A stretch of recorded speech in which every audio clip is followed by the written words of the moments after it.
시편 38편 성경 본문을 통해 삶의 위기가 신앙의 위기라는 제목으로 말씀을 증거하겠습니다. 위기가 기회이라는 말을 자주 사용합니다.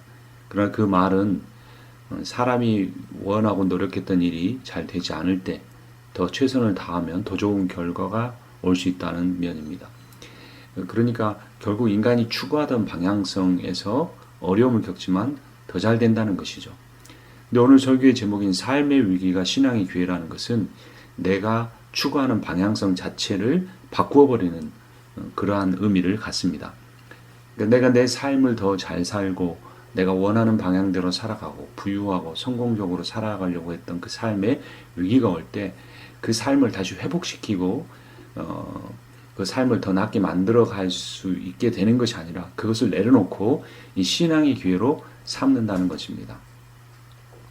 바꾸어 말하면 생명의 위기가 영생의 기회이다라고 말할 수 있습니다. 사람의 생명이 연수가 70여 강건하면 80이라고 했는데도 인간은 자기의 종말을 깨닫지 못하고 그 생명을 추구하며 삽니다. 더 잘 먹고 더 잘 좋은 것을 누림으로써 자기가 마치 그 생명을 연장시킬 수 있는 것처럼 착각합니다. 그러나 그 생명의 위기가 올 때 질병과 고통을 통해 어려움을 겪을 때 인간의 생명이란 제한되어 있구나는 사실을 깨닫고 그 생명의 위기를 통해 영원한 생명, 하나님의 생명으로 사는 그러한 삶에 대해서 그 구원에 대해서 생각하고 추구하는 기회로 인생의 방향을 바꾸어 버린다는 것입니다.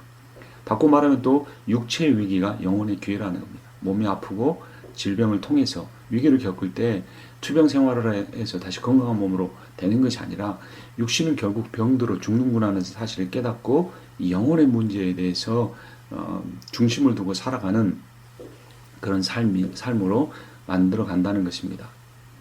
또한 무지의 위기가 깨달음의 기회라고 볼 수 있습니다.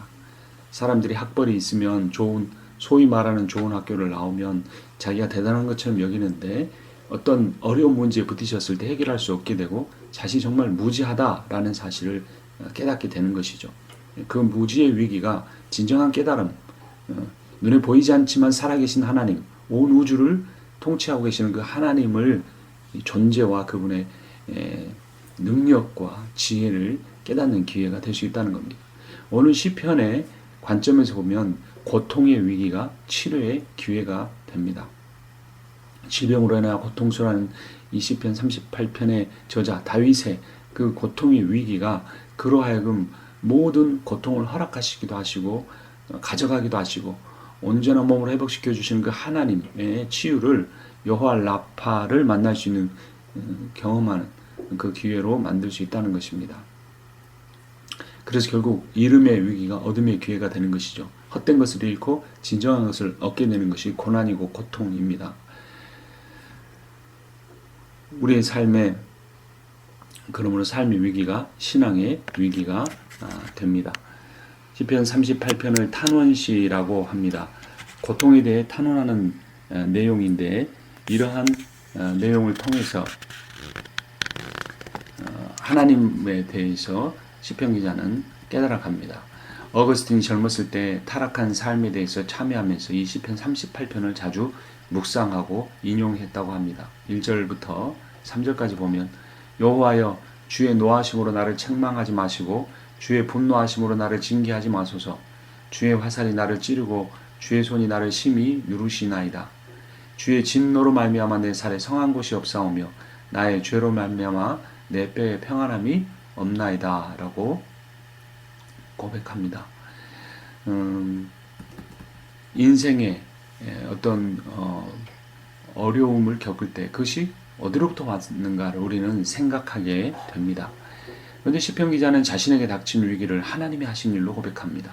이건 마치 하나님을 원망하는 것처럼 보이기도 합니다. 하나님 탓을 하는 것처럼 보이기도 합니다. 어떤 사람들은 잘 될 때는 자신이 잘해서 잘 됐다고 하고 어려움을 겪으면 하나님이 나에게 이런 고통을 주셨다고 원망하기도 합니다. 낮은 신앙의 수준입니다. 그런 높은 신앙의 수준에서 이 시편 38편 1절에서 3절의 고백은 하나님 탓을 하는 것이 아니라 하나님의 주권을 인정하는 것입니다. 하나님의 주권 안에 내가 속해 있음을 인정하는 겁니다. 뭔가를 잘못해서 일을 겪었다는 것이 아니라 내 인생의 모든 문제들, 우주의 모든 문제들, 그것을 하나님이 운행하신다는 겁니다. 하늘을 나는 참새 한 마리가 떨어지는 것도 하나님이 허락하지 않으시면 안 된다는 사실을, 이 놀라운 진리를 깨닫게 되는 겁니다. 하나님의 주권은 종교의 영역만 아니라 진리의 영역입니다. 하나님의 주권은 교회 안에의 영역만이 아닙니다. 사회의 영역이기도 하고 정치의 영역이며 경제의 영역까지 하나님의 주권이 미칩니다. 천문 질서의 영역까지 하나님의 주권이 미칩니다. 이 사실을 우리가 인정하고 살아가야 진정한 신앙인이라고 할 수 있습니다. 하나님의 구원은 인간의 구원만 아니라 우주의 구속까지, 회복까지 미칩니다. 하나님은 그냥 내 구원해 주시는 그러한 내 개인적인 수호신 정도로 여기서는 안 됩니다. 하나님 물론 나를 자상하게 사랑하시고 아버지이시지만 그분의 광대하심은 우리가 미처 다 깨닫지 못할 정도로 대단한 것임을 알아야 합니다. 이 사실을 인정하는 첫 걸음이 내 인생의 아픔과 시련에 하나님이 개입하신다는 사실을 인정하는 것으로부터 출발합니다. 그럴 때 우주의 구속까지 우리가 깨닫게 되는 겁니다. 근데 어리석은 사람들은 자신을 우주라고 생각합니다. 자신의 삶에 하나님이 주권을 가지신다는 사실을 인정하지 않는 사람은, 말로는 인정할지 모르지만 실제 존재적으로 인정하지 않는 사람은 우주를 질서나 법칙이나 기운으로 생각합니다. 자신이 그 기운을 받아들임으로써 우주의 중심이 될 수 있다고 오해합니다. 사탄이 아담과 하와를 속인 방법입니다. 하나님과 같이 된다는 말은 하나님의 분노와 책망으로부터 자유할 수 있다는 어리석은 생각에서 나옵니다. 그러나 다윗은 삶의 위기를 신앙의 기회로 삼았습니다. 어떤 위기를 맞았을까요? 4절부터 7절까지 보면, 내 죄악이 내 머리에 넘쳐서 무거운 짐 같으니 내가 감당할 수 없나이다. 내 상처가 썩어 악취가 나오니 내가 우매한 까닭이로소이다. 내가 아프고 심히 구부러졌으며 종일토록 슬픔 중에 다니나이다. 내 허리에 열기가 가득하고 내 살에 성한 곳이 없나이다. 5절에 상처가 썩거나 허리에 열기가 가득하다는 표현은 그가 극심한 피부성 질환에 걸렸다는 것을 느끼게 합니다. 당시에 이 피부성 질환은 전염성으로 여겨졌고 사람들과 격리되어 지내했습니다. 뿐만 아니라 하나님이 주신 형벌이라는 그러한 종교적인 정죄에까지 시달렸습니다. 그래서 육체의 힘듦은 마음의 고통으로 이어졌습니다. 8절 9절을 보면, 내가 피곤하고 심히 상하였으며 마음이 불안하여 신음하나이다. 주여, 나의 모든 소원이 주 앞에 있사오며 나의 탄식이 주 앞에 감추이지 아니하나이다 라고 합니다. 한 유명한 아나운서가 림프암에 걸렸습니다. 원망으로 하루하루 지냈습니다. 그러던 중 어느 날 어머니의 기도가 생각났습니다. 어머니는 늘 한국 전쟁 때 북쪽에서 남쪽으로 혈혈 단신으로 내려올 때 지켜주신 하나님이라는 표현으로 기도를 시작했습니다. 그 시절이 어머니에게 가장 힘든 시절, 고통스러운 시절이었기 때문에 그때 자신과 함께 해주시고 살려주신 하나님에 대한 감사를 드린 겁니다. 이 아나운서는 그 어머니의 늘 천편일률적 기도를 싫어했습니다. 그런데 그가 림프암에 걸렸을 때 그는 그 어머니의 기도를 다시 떠올리며 놀라운 사실을 깨닫게 되었습니다. 어머니가 그때 기도한 것은 자기 힘으로 아무것도 할 수 없는 그 상황 속에서 하나님을 바라보았기 때문에 나오는 신앙의 간증이요 믿음의 기도였다는 걸 깨닫게 된 겁니다. 그 역시 림프암에 걸려 자신이 능력 있는 사람이라고 최고로 인정받은 아나운서라고 생각하며 살았는데, 내가 원하는 일은 다 할 수 있다는 교만 가운데 있었는데 그가 이제 깨닫게 되었습니다. 사람이 할 수 있는 일은 아무것도 거의 없다라는 것입니다. 인생에서 풀리지 않는 기대 제목이 많습니다. 고통뿐이고 유익이 없어 보입니다. 그런데 사람이 할 수 있는 일이 별로 없다는 사실을 깨달으면 그때부터 진짜 복을 받게 됩니다. 위기가 기회가 됩니다. 왜냐하면 최고의 고통을 겪는 그 시련의 시간이 최고의 영성을 경험하는 기회이기 때문입니다. 고통을 원망의 기회로 삼지 마십시오. 고통을 참회의 기회로 삼아야 합니다. 자신의 인생을 헛되이 허비하지 않으려면 고통을 영성의 기회로 승화시켜야 합니다. 어떤 사람에게는 고통이 있고 어떤 사람에게는 고통이 없다. 어떤 사람에게는 고난이 있고 어떤 사람에게는 고난이 없다. 그렇지 않습니다.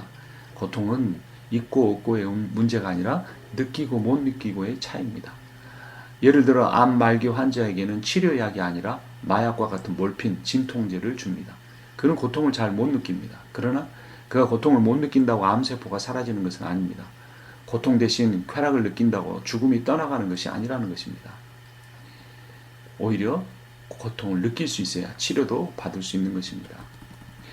고통이 숨쉬지 못하게 하는 방법은 고통을 느끼는 것입니다. 고통을 느낄 때 우리는 인간으로서 본질과 현실, 연약함을 깨닫게 합니다. 그러므로 고통은 우리의 인생의 스승입니다. 우리가 피조물임을 깨닫게 합니다. 우리가 죄인임을 깨닫게 합니다. 고통은 우리가 타락한 존재임을 깨닫게 합니다. 더 나아가 고통은 우리로 하여금 영원한 치유를 갈망하게 합니다. 영생을 소망하게 합니다. 회복을 추구하게 합니다. 그러므로 고통을 느끼는 것이야말로 가장 탁월한 영성의 감각입니다. 우리는 고통의 문제, 기다림의 문제, 인내의 문제를 두고 늘 고심합니다. 그러나 우리가 고심한다고 해서 거기에 대한 답을 얻을 수 있는 것은 아닙니다. 우리는 그 답은 모르지만 그 모든 문제들의 답과 해결책과 열쇠를 가지신 분이 하나님이라는 사실을 깨닫게 됩니다. 시편 기자가 찬양하려고 하는 것이 바로 그것입니다. 내 고통이 우연이 아닙니다. 의도된 것입니다. 그 의도는 하나님으로부터 나왔습니다. 그러므로 해결 방법도 하나님으로부터만 나올 수 있습니다. 고통을 인과응보로 판단하지 마십시오. 내가 무슨 잘못을 했기 때문에 이를 겪는다라고 1대1로 연결시키려고 하지 말라는 겁니다. 하지만 고통을 겪을 때 지혜로운 사람은 자신의 작은 죄 하나라도 찾아내서 회개하는 기회로 삼습니다. 고통 때문에 죄악 때문에 고통이 온 것은 고난이 온 것은 아니지만 그 고통으로 인해 죄를 찾아내고 회개한다면 그는 가장 지혜로운 사람이라는 것입니다. 왜 고통 때문에 죄 때문에 고난이 오는 것이나 고통이 오는 것이 아니라고 우리가 말할 수 있느냐면 이 세상에는 더 많은 죄를 짓고도 고난이나 고통을 겪지 않는 사람도 있기 때문입니다. 덜 죄를 짓고도 더 많은 고통과 고난을 겪는 사람들이 있기 때문입니다. 그러나 덜 죄를 짓고도 더 많은 고통과 고난을 겪는 사람이 자신의 죄를 찾아내 회개하는 기회를 삼는다면 그는 가장 지혜로운 사람이 되는 것입니다. 작은 죄로도 큰 고통을 겪고 회개하는 사람이 있는가 하면 큰 죄로도 고통을 거의 겪지 않고 회개하지 않는 사람도 있습니다. 누가 더 복된 사람입니까? 먼저 나온 사람입니다. 고통을 통해 인간의 연약함과 악함을 깨닫고 전능하시고 선하시는 하나님을 찾는 것이 회개의 본질입니다. 하나님은 고통을 주시는 분이 아니고 하나님은 고통을 깨닫게 하시는 분입니다. 고통을 선택한 것은 아담과 하와 이후로 우리 인간 자신입니다. 사탄은 고통을 선택한 인간에게 고통을 느끼지 못하게 하고 고통을 못 느끼게 하기 위해서 성공이나 소유나 자아실현이라는 쾌락의 진통제를 줍니다. 말기암 환자가 고통 없이 암으로 죽게 하듯 사탄은 말기 죄의 환자를 고통을 못 느끼게 해서 영적으로 죽어가게 합니다. 그러므로 하나님이 하시는 일은 우리로 하여금 그 진통 효과를 없애게 하는 일입니다. 우리로 하여금 그 고통 앞에 직면하게 하는 겁니다. 고난이 우리 인생 가운데 사라질 수 없다는 사실을 깨닫게 해주시는 겁니다. 우리가 불치의 죄의 환자임을 깨닫게 하시는 겁니다. 그래야 깨달아야 자신의 불치병을 깨닫고 인정할 때야 치료를 받겠다고 나서기 되는 것입니다.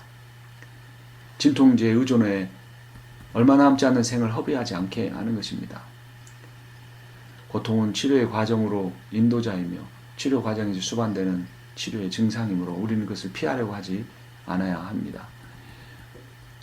그래서 시편 기자는 4절에서 7절에서 육신의 고통을 호소한 뒤에 8절에서 마음의 고통을 말하고 9절에서는 결국 하나님과의 관계에 대해서 고백했던 것입니다.